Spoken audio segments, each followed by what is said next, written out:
अस्सलाम वालेकुम वरहमतुल्लाहि वबरकातुहू। नाज़रीन, Javed Iqbal Chima from Manchester UK से आपकी खिदमत में हाज़िर हूँ।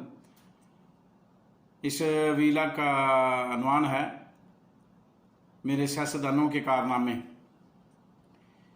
तो सियासतदानों से सब ने ये गुजारिश की थी कि आप इमरान खान के बुग़्ज़ में उसके ऊपर इल्ज़ामात लगाने से पहले अपने गिरेबान में झांक लिया करें कि हम किस पानी में हैं और हमने क्या क्या कारनामे अंजाम दिए हैं। तो इसलिए ऐसा ना हो कि वो जो इमरान खान के ऊपर हमने पत्थर फेंका है और वो गंदे उसको गंदा करने के लिए छींटें उसके ऊपर पड़ेंगी।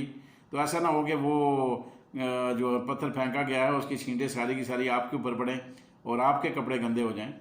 तो इसलिए ये सोचे समझे बगैर वो उसको अमेरिका का एजेंट कह देते हैं, कभी यहूदी एजेंट कह देते हैं। तो फिर भूल जाते हैं, फिर आपने वो कारनामे उसके बताने मैं फ़लाँ किया फ़लाँ ये नहीं किया, फ़लाँ ऐसा होना चाहिए था।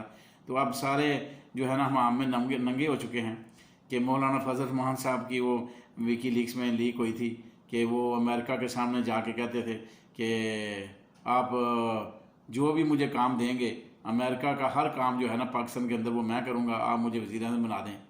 तो वो मौलाना रज़ी साहब गंदे हो गए, इंतहाई गंदे हो गए।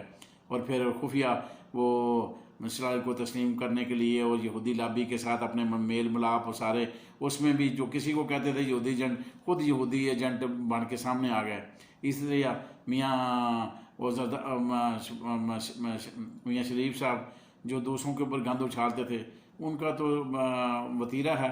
और वैसे भी वो उनके तो वो सारी सरेआम है कि उन्होंने डान लीक में क्या जो है ना वो गंद गोला था और क्या गंद फैलाया था। इस तरह जरदारी साहब माशाल्लाह उन्होंने वो मीमो स्कैंडल में क्या जो खेल खेला था।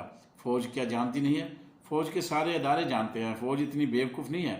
और हमारे अदारे ऐसे आंखें बंद करके नहीं बैठे हुए कि उन्हें हुसैन कानी का नहीं पता, ये मेमो स्कैंडल का नहीं पता, या जरदारी ने जो इस जर्नैलों को तबाह करने और फ़ौज को तबाह करने का जो मनसूबा अमेरिका को बार बार कहा था, हाँ क्या उनको नहीं पता? पता है सारा उनको।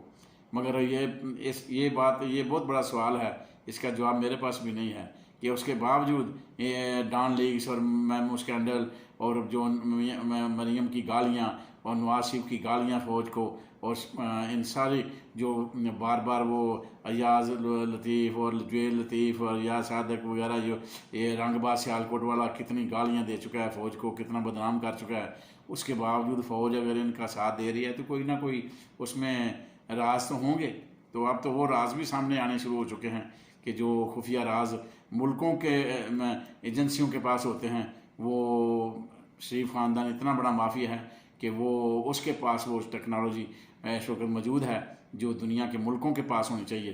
बल्कि मेरे ख्याल में पाकिस्तान जैसे मुल्क के पास वो टेक्नोलॉजी इस वक्त नहीं होगी जो मियाँ नवाज शरीफ के पास ज़ाती तौर पे इंग्लैंड में अपने घर में और जाती उमरा में वो टेक्नोलॉजी नस्ब है। तो ये तो बहुत बड़ा कारनामा है। तो ये कारनामे हैं इनके अपने और इल्ज़ाम देते हैं इमरान खान के ऊपर। क्या कहें इनको कि दुआई की जा सकती है अल्लाह ताला इन सब को जो है ना हमारे सारे सियासतदानों को और हमारी डंडे वाली सरकार को भी होश के नाखन लेने की तौफीक अता फरमाए और सारे मिल के इस मुल्क के लिए सोचें। ये जो अपनी अपनी हम इक़्तिदार के लिए दौड़ लगा रहे हैं, ये मुल्क के लिए नहीं लगा रहे, ये अपनी अपनी हवस के लिए लगा रहे हैं, अपनी अपनी ख्वाहिशात की तकमील के लिए लगा रहे हैं। तो ये मुल्क के लिए बहुत बड़ा ख़तरनाक खेल है जो खेला जा रहा है और मुल्क को इसमें कोई फ़ायदा नहीं हो रहा, नुकसान ही हो रहा है। और नुकसान पहुँचा लो। अगर इलेक्शन आप इस तरह करवा भी लेते हो, अगर किसी चूँ का मुरब्बा ला भी लेते तो उसके बाद क्या होगा? उसके बाद भी इस मुल्क में अमन नहीं हो सकता, खुशहाली नहीं आ सकती, इंसाफ नहीं हो सकता और आज़ादी नहीं मिल सकती और मुल्क को दुनिया के 25 करोड़ आवाम को सुकून नसीब नहीं होगा और ना महंगाई ख़त्म होगी, ना बेरोज़गारी ख़त्म होगी। उसको असल मामला तो महंगाई ख़त्म करना था, बेरोज़गारी ख़त्म करना था, पाकिस्तान में खुशहाली लाने का था, अमन का था। हाँ, उसके लिए हम तगोदो नहीं कर रहे और हम एक दूसरे को नीचा दिखाने के लिए इतनी बड़ी टेक्नोलॉजी अरबों और खरबों रुपए हम उस पर खर्च कर रहे हैं सिर्फ इसलिए कि ये हमारे हाथ में टेक्नोलॉजी आ गई है। अब हम जिसकी मर्ज़ी गर्दन में रोड़ेंगे और अपना इक़्तिदार हासिल कर लेंगे। और ये बात डंडे वाली सरकार जो है हमारी इस्टेब्लिशमेंट, उसको सोचना चाहिए कि जो लोग ये गंदे खेल में, मकरू खेल में, इस साजिश में शरीक हैं, ये कोई पाकिस्तान में हक में नहीं है। और आप इस ब्लैक मेलिंग में अगर आ गए तो फिर अगर आप इस ब्लैक मेलिंग का मुकाबला नहीं कर सकते तो हम जैसे क्या करेंगे। तो इसलिए बेहतर है कि इस ब्लैक मेलिंग से निकलें और अपने आप को इस काबिल करें, जिस तरह दुनिया के सामने आपने आपने अपने आप को इस काबिल किया हुआ है, हैं कि आपके पास भी बहुत सारे राज हैं, दुनिया के पास भी बहुत सारे राज हैं। तो गेम चल रही है जो है ना वो अंदर खाते कोल्ड वार, तो आप इस कोल्ड वार को जिस सीना तान के मुकाबला कर रहे हैं, तो एक माफिया से आप डर गए, उसका मुकाबला नहीं कर सकते, तो ये बड़ी अफसोसनाक बात है।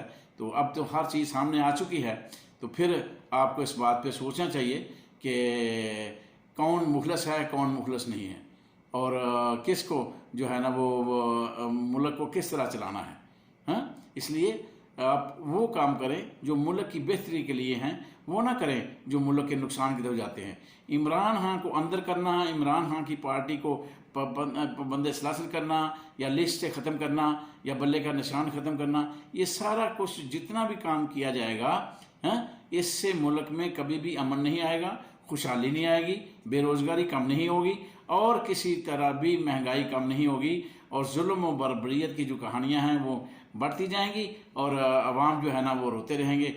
आखिर में एक दिन ऐसा आएगा जब दबी हुई कौम जो है ना वो निकलेगी, और जब निकलेगी तो फिर श्रीलंका की तरह हमारे लीडर आगे भागेंगे और अवाम पीछे होगी, और फिर जो है तमाशा लगेगा, और फिर वो तमाशा इनकलाब वाला तमाशा होगा। तो उस तमाशे से पहले आप कोई होश के नाखन लें, और इस माफिया के आगे ब्लैकमेल मत हों। कारनामे तो बहुत हैं माशाल्लाह, इनके इतने कारनामे हैं। अब के जो मियाँ वासिफ ने कारनामे किए हैं ना, ये पाकिस्तान की तारीख का बदतरीन जो है ना टेन्योर था, और ये बदतरीन जो है ना हुकूमत थी जिसने इतने कारनामे किए हैं कि एक तारीख दान जब लिखने बैठेगा तो हैरान हो जाएगा कि इस थोड़े अरसे के अंदर, 1.5 साल के अरसे के अंदर, वो कारनामे इस शहबाज शरीफ ने, राना सनाउल्लाह ने मिल के एजेंसियों के साथ है, और इस मोहसिन नकवी ने इस जो IG लगाया गया, जो कुछ खेल संद उसमें हुआ, जो कुछ आज़ाद कश्मीर में हुआ, जो जब गिलगित बल्तिस्तान में हुआ, जो अरशद शरीफ के साथ हुआ, इमरान रियाज के साथ हुआ, वो साबर शाकर समी, इब्राहिम पीरजादा और बोल और ARV के साथ जो कत्ल हुआ, PTI वर्कर्स को जो 100 के करीब वो कत्ल कर दी गया, वो हुआ, अगवा जो पुरशद्दत कार्रवाइयाँ हुई, तारीख में सफाक रवैया इससे पहले किसी हुक्मरान का नहीं था जितना इनका था। तो इस फ़रौनियत, इस फस्तायत, इस दहशतगर्दी वाले जो है ना दौर में 85 वज़ीर और दौरे और अरबों रुपया की करप्शन, अभी भी माशाल्लाह वो सोलर पैनल में करप्शन के स्कैंडल आ रहे हैं, वो FIA ने बता दिया है। अब देखें 15 महीने के अंदर ये नई स्टोरियाँ, अब बाद में फिर एक नया हमें तरमीम लानी पड़ेगी, फिर नए सिरे से कानून में तरमीम करके वो नैब से वागुजार कराने पड़ेंगे, ये अरबों रुपए और स्कैंडल शुरू हो गए हैं। तो माशाल्लाह कारकर्दगी तो बहुत ज़्यादा है। पाकिस्तान की प्रॉपर्टी बेची जा रही है, रोज़वेल्ट बिक गया, अब वो वज़ीर ख़ारजा वो बिलावल भुट्टो, वो बिलावल ज़रदारी, वो अमेरिका से गारंटी ले रहा है, अमेरिका उसको बनवाएगा वज़ीर आज़म। अब वो एक तरफ तो अमेरिका इनकी ये ख्वाहिश पूरी करेगा, अब पता नहीं कितना प्रेशर बर्दाश्त कर लेगी हमारी इस्टेब्लिशमेंट। अगर बिलावल ज़रदारी को भी वज़ीर आज़म बनाना है, वो भी प्रेशर, फिर उधर ब्लैकमेलिंग माफिया नवाज के अपने जो सिस्टम हैं ब्लैकमेलिंग के, वो भी। अब इसमें कोई शक नहीं कि हमारी जो है ना इस्टेब्लिशमेंट भी बहुत सारा जो है ना वो रवैया बर्दाश्त कर रही है, और बहुत सारी मजबूरियों से वो भी गुजर रही है कि वो आराम से नहीं बैठी हुई। इसमें कोई शक नहीं कि उनके ऊपर भी बहुत बड़ा प्रेशर है, दूसरे मुल्कों का भी प्रेशर है।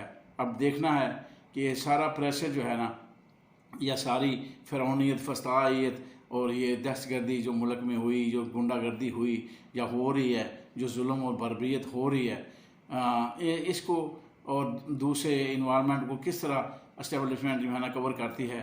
तो ये अब बहुत बड़ा इम्तहान है हमारी इस्टेब्लिशमेंट का, कि वो उसमें अपना हिस्सा किरदार अदा करे। उनके पास सोच भी है, उनके पास दुनिया की सारी टेक्नोलॉजी भी है। वो अब किस तरह ये सारे जो है ना मामलात का जो है ना वो मुकाबला करते हैं और किस तरह सूरत हाल को अच्छी तरह डील करते हैं, ये उन पे मुनहसर है। खुदा हाफिज़, फिर मिलेंगे इंशाअल्लाह नाज़रीन।